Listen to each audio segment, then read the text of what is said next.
Cheers and salutations, all you hip cool cats. My name is Kit. This is Americans Learn. Please be sure to like, comment, share, and subscribe, and hit that ring bell notification. We gotta put some oil in this one. Be sure to like, comment, share, and subscribe, and hit that ring bell notification. That way, all you beautiful people are made aware when we upload new content upon our, you guessed it, YouTube channel. And today, we're gonna find out about the great chicken conspiracy robbing Americas of the Toyota Hilux. Helix? Hilux? Okay, it's from the Fat Electrician, the Fat Files. Bum, bum, bum. So, everyone, as always, look, a lot of videos that we check out here for Americans Learn, I encourage all of you to do the right thing. Please support the original content creator. Please support the original content creator. And please support the original content creator. It's the right thing to do. It's the one thing to do. So please support them. Follow them on all their social media, because I expect all of you to do that. But without further ado, since I'm in charge of the ones and twos, let's get ready to play this video and find out about this great chicken conspiracy. And by the way, little known Wikipedia fact, did you know that chickens are the great descendants of the almighty, the all-powerful Tyrannosaurus Rex? It's true, you know. It's true. It is. Just once in my life, I would like to go to the internet with a question and have my question answered without falling into an enormous rabbit hole of government conspiracies and nonsense. Okay, long story short, Toyota's got this new truck coming out. It's just a flatbed, plain Jane work truck, nothing fancy about it, and it was supposed to be like $10,000 or $11,000 brand new. So naturally, I wanted one. So naturally, I go to the internet with a simple question: am I going to be able to buy this new Toyota truck in America? To which I am met with the answer: probably not. Most likely for the same reason you can't buy a Toyota Hilux, which is the other thing that's been pissing me off for 10 years inside of America. And naturally, in the back of my head, I just kind of assumed like, oh, Toyota just doesn't want to sell that truck in America for some reason. Maybe the money's not right, it costs too much to import, whatever. And yeah, it does cost too much to import, but it's because of chickens and Lyndon B. Johnson. That's why. Frickin' knew it. Lyndon B. Johnson. By the way, just so y'all know, Lyndon B. Johnson would intimidate his opponents and his rivals by pulling his wang bone out. Now, you think I'm joking. I'm not. He even called people Levi jeans to make the jeans a little bit, looser. One time, he, to one of his rivals, he just walked up to him and pulled his thing out and said, like, "Hey, do you ever see something this big before?" Now, a lot of you are probably thinking, Mr. Kit, you unconscionable human being, how dare you? That's the president of, get this, these United States. How simply dare you, sir? To which I say, go ahead, call me out. That's what he would do. Now, Lyndon B. Johnson pulled out his Johnson. All puns intended. What's that? Nick's so mad he forgot to send me a segue for the ad? Well, that means we gotta do it, right? Yeah. I don't know what that was. Play the ad. Play ad. Me?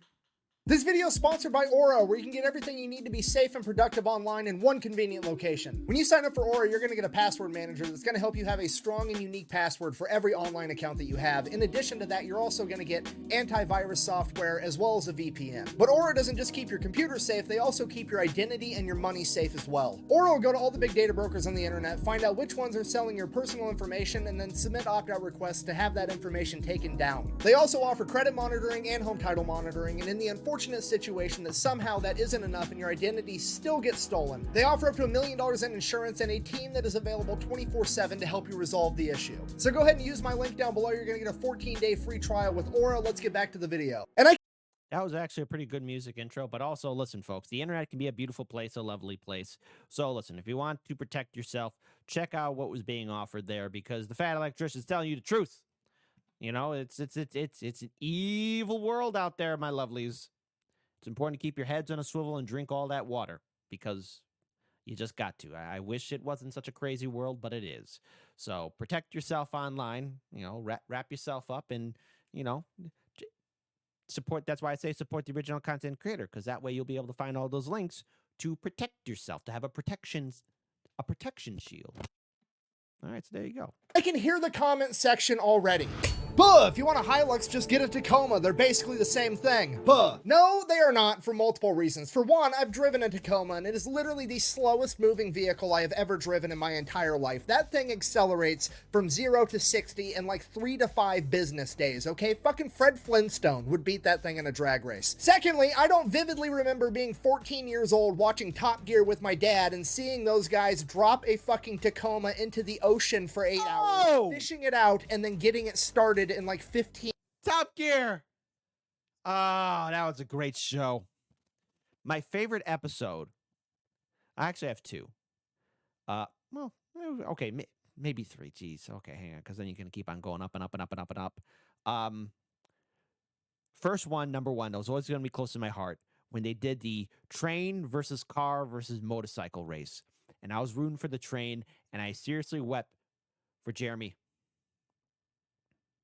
I seriously did, because I thought he won it. And then he didn't. But it's okay. Second episode, when they crossed the English Channel on the boat to France.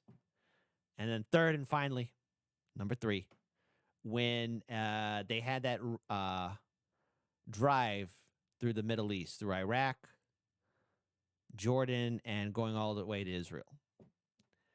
That was a little bit of a tense ride right there. So there you go. Who remembers Top Gear? But hey, we do not on this freaking channel. We never freaking bring up the American Top Gear. Okay, there was only one good episode, and that's when those 3 jagoff hosts had to buy Trump or convince Trump that their car was better, and Trump insulted all 3 of them. That was the only good episode, and it was funny. 10 out of 10. That was the only good episode for American Top Gear. Those 3 hosts were douches. I didn't like them. Kit didn't like them. None of you liked them either. It's the truth. You just got to take it. It's not good, not great, terrible, very bad.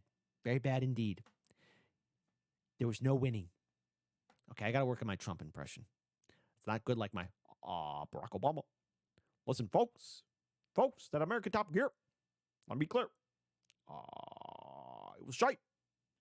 Minutes. And then, because that wasn't enough to kill it, they decided they were going to hit it with a wrecking ball, drive it through a building, light it on fire, and then stick it on top of a skyscraper before blowing the entire building up with it. And then the motherfucker still started. Yes. Okay? Tacomas are not on the same level as Hiluxes. I don't care what you say. You will never convince me otherwise. It is the equivalent of my mom trying to convince me that store-brand toaster pastries are Pop-Tarts. No, they're not. Pop-Tarts are Pop-Tarts, and Pop-Tarts are fucking awesome. And you want to know why I can't get my metaphorical Pop-Tart, why I can't own and drive my own Toyota Hilux? It's because America was too good at selling chickens in the 1950s and 60s. Yeah. That's why. Okay, so here's the deal. Generally speaking, throughout the majority of human history, chickens have always been like super expensive and seen as only something that rich people got to eat until very recently, which, think about it for a second, it starts to make a little bit more sense. You have like cows and goats and llamas and whatever other fucking farm animals you have, and they just basically wander around and they eat the grass, okay? That's not very expensive. Then you have pigs. You can literally just feed them garbage and they'll turn it into bacon somehow through evolutionary magic. Chickens, on the other hand, you have to like feed them grain and like actually give them real food that a human could technically eat. So, historically speaking, they've always been one of the more expensive farm animals, so only rich people got to eat them. Then in the...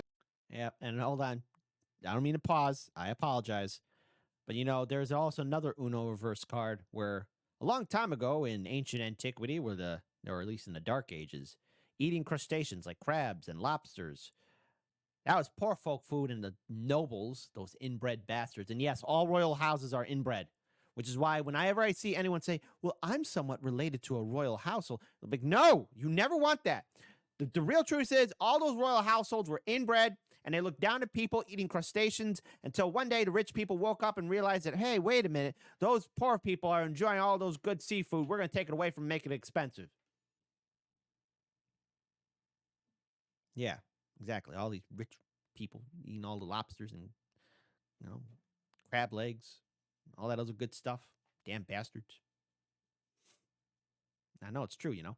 In the 1950s, after World War II, thanks to refrigeration and a couple of other innovations, America got super good at raising chickens. They got so good, in fact, that we could raise chickens, slaughter them in America, ship them across a fucking ocean while refrigerating them, and sell them in Europe, and it was still cheaper than people could grow and raise chickens in Europe, so Europe was eating a bunch of American chicken. So they had too much cock? I guess that's one way to put it. Why? Just never thought I'd hear that come out of my mouth. Well, that's not family friendly. Well, it is family friendly. Why not? I'll give it a pass. Damn, you got wasted, bro. Just never thought I'd hear that come out of my mouth. Anyways, this goes on for a number of years, and the European countries, primarily Germany, was spearheading this entire thing. They get together and they're like, hey, let's put a 25% tariff on American chicken coming into the European market. That way, European chicken is more competitive. And if that wasn't enough, they started a major propaganda campaign basically saying that America fills their chickens full of antibiotics and growth hormones, so it's really unhealthy for people to eat, which, I mean, honestly, that's probably a fair assessment. But regardless, America is now pissed off. So this is 1962 when this European tariff on American chicken passes. And for the next 18 months, it is the pinnacle of American politics, trying to get Europe to buy more American chickens. And it becomes known as the Chicken War, right in the middle of the Cold War. I'm not even exaggerating. There were literally American politicians that cared more about getting Europeans to eat more chicken than they did about the pending nuclear war with the Soviet Union. Sir, the missiles are launched. What do we do? Are the Europeans eating more chicken? Well, no, sir. Well, then I don't care. I don't want to hear anything about any tactical nukes hitting any major metropolitan cities. I want to see those chicken numbers go up.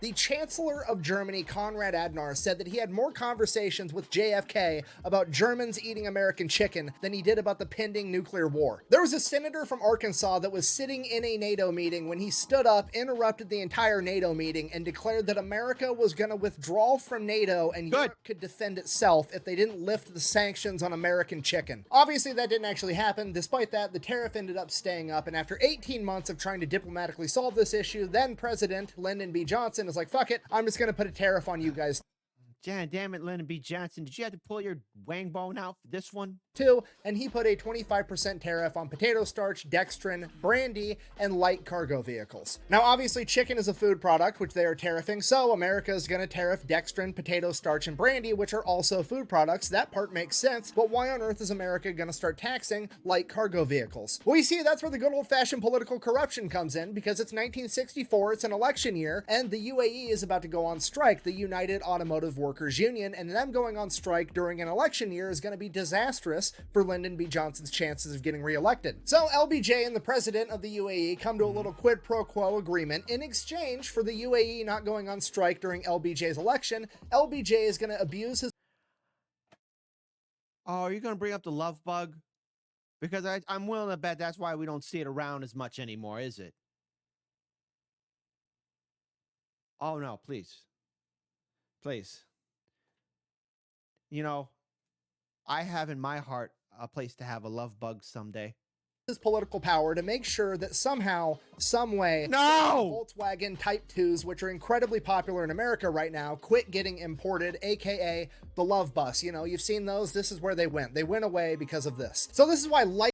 I know they call it a love bus, but I call it the little love bug because it's like a love bug, like a ladybug. This is why we can't have anything nice. Because stupid politicians. This is why we can't have it. Did you know we still can't mail booze here in America because of prohibition? You know, so I got relatives who live in Japan and I want some Japanese whiskey, right? They can't mail it over here because, laws and regulations, blah, blah, blah, blah, blah. There, that's my impression of you, Washington, D.C. That's a spot-on impression. No, we can't do this, blah, blah, blah, blah, regulation. There you go. That's my spot-on impression. It's spot on. I want booze. Oh, okay, I'll just pour myself a glass of whiskey when I get a chance. Light cargo vehicles gets added to the chicken tax, adding a 25% tariff to basically make it so that Germany can't import the Type 2. Now, light cargo vehicle at this point in time is defined as 2 seats or less and designed to transport cargo. So then, because of that, all the foreign auto car makers like Toyota and Honda and all the other ones that make small trucks, not wanting to pay a 25% tax to import their trucks, start importing the truck itself, like the chassis and the cab and the motor, all completely built in their country, and then they ship over the bed separately, and then they have a warehouse where they like throw a couple of bolts on and attach the bed. So that way it's assembled in America, and they're only going to get taxed 4% instead of 25% because the US government is this fucking stupid. So then in the 1980s, the US government closes that loophole, to which all the other auto car makers are like, fine, we'll just exploit another loophole. We'll just start adding more seats. So that way there's more than 2 seats. So it's not a cargo vehicle. It's just a normal vehicle. And this is why every small to mid-sized truck, 1980s through like the early 2000s, had those tiny little seats in the back that no human could ever actually fit on. It's because they were never actually designed for people to sit on. They were just there so that they could legally say, oh, it's designed to sit more than 2 people. Therefore, I get taxed at 4% instead of 25%. Again, because the government is dumb. Which, fun fact, this is also why the Subaru Brat had those stupid plastic seats in the back. Ew. And then they came out with the CAFE standards, which is basically like trying to, you know, save the environment with emissions and stuff. And the rule was the... I don't mean to cut him off, but he's going to probably bring up the reason why those trucks are so big now. Truck, bo, fuck, banana, fana, fo, fuck, fee, fi, fo, a truck. Vehicle has to be like proportional compared to how much emission that it emits, I guess. So like if a truck is really big, it can emit a bunch of CO2 into the atmosphere. But if a truck is really small, it's not allowed to emit a bunch of CO2 into the atmosphere. And this is actually why all the trucks in America are fucking ginormous lately in like the last 20 years. Okay, I know that's like a super popular thing to bitch about. Like you hear a bunch of hippies and college kids bitching about how American trucks are too big and it's more dangerous and they're taking up space on the road and they're beating up the infrastructure. Yeah, it's because of stupid fucking emissions policies. Goddamn politicians. And look at that. Trucks where it had more space in it, you could do more work. Now look at it. From 1980s going to 60%, 50%. Watch, I bet when we get to 2030, like there's only going to be like 20% in the back of the truck. Because it's easier for automakers to just make the truck physically fucking larger than it is to make the emissions somehow magically lower. So that's why that's happening. So not only is the CAFE standards not helping with emissions and CO2, it's actually incentivizing automakers to make trucks unnecessarily ridiculously large just so they can comply with this law. And I know what you're thinking, well, at least the chicken tax is helping American automakers compete in the market so that they can make more money and stay in business. And that's just not the case anymore either, because even they're getting fucked over by this law. Because when Ford tries to import transit vehicles, which they have made over in Turkey, they have to intentionally put extra seats and windows and shit inside of it, import it, and then send them to a factory and have all the seats and windows taken out and convert it back into a fucking cargo vehicle. This is why all the transit vans and shit that are super popular are really fucking expensive, and this is why my work that I work at to be an electrician can't ever find a goddamn transit van to use as a work truck, because A, they're getting way more expensive because we're having to import them with extra seats so they're not cargo vehicles, because somehow that saves money, and then my boss is desperately trying to compete with all the fucking millennials that want to go live in a van and start an Instagram so they can have... Well, let's face it. Let's face it. Millennials living in vans, that's like high-end luxury. Pretty soon we won't be able to afford that either. Boy, that hit hard. Remember when $20 used to get you a full grocery cart? I know, I'm still bringing up that old meme, but it does hit home.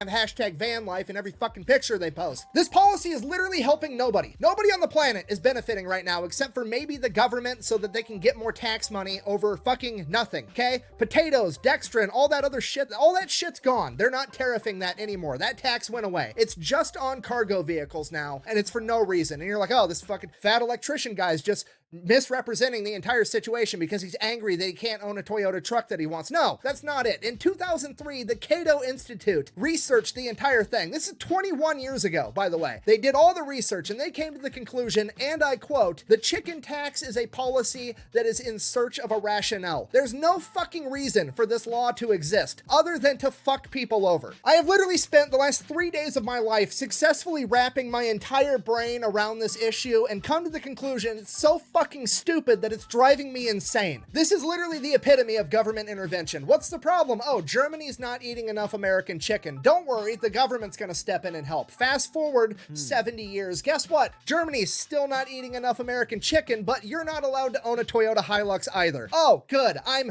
literally getting cock-blocked from owning my dream car. Thank you. I'll be honest, I don't even understand how I got here. Like, I woke up one morning, there was like, oh, hey, Toyota's coming out with a new truck that's gonna be super cheap and cool. And I'm like, oh, I wonder if I'm gonna be allowed to buy it. And next thing I know, I'm fucking the internet's crazy uncle on Thanksgiving somehow. Okay. I need a beer. Okay, this is too much. I gotta go. Thank you for watching. Best way to support the channel is go buy some merch over at thefatelectrician.com. Quack bang out. There you go. I am going to figure out a way to get a Toyota Hilux at this point. It's gonna happen. I know how you could do it. I know how you could do it. Listen up. Gather around. Gather around, people. Gather around. I have a plan to help how we can help out the fat electrician. There's 3 options. All right? Right off the fly. For some reason, just hit me like lightning bolt. I got it. Gather around. Shut up, everybody. All right. So in the off chance the fat electrician sees this, you have 3 options. Option A, it's a dumb plan, but it's the, let's follow the rules. You could write to your congressman and senator and urge them to rectify and change this law through diplomacy, but also through, dialogue within the seats of Washington, D.C., and it could be done. It has to be a strongly worded letter, and maybe you could do a whole write-in campaign. Maybe do that on the internet, But that plan's for suckers. Option B. Now, this is a solid plan, but it'll cost money. You got to get a Connect in Japan and have that truck delivered piecemeal in a country that doesn't have those laws. Maybe Mexico, Canada, or if need be, Cuba. And then do it Breaking Bad style and get that delivered to your household. And then you could build it, a nice little construction project. Now, that will cost some money, and, you have to get a Connect, but you got this. Or option C, the bold move. We all know that Brandon Herrera is running for Congress. Well, let's go one step ahead. Run for, get this, President of the United States of America. There you'll have the power. And you can have your policies and your plans, but what's in your policy and plans is reverse that plan that Lyndon B. Johnson did. And I think that's something you can do. Run for President of the United States. And, I'm not going to say much, but, I think I could be a pretty good campaign advisor. Why not? Connor Roy was always interested in politics at a very young age. Good old Kit Kat was always interested in being a campaign manager at a very young age. I think, yeah. The other option A, option B, or option C. You know what? In fact, Americans learn audience. Type in the comment section below. Which option do you think's better? Option A, write a letter to your elected official. Whatever. Option B, get it delivered piecemeal with a Connect in Japan and have it delivered to your household. I mean, it's be a little fun road trip videos here and there. Or option C, go all in. Run for president. The correct answer is option C. The correct answer is option C. The correct answer is option C. It is, after all.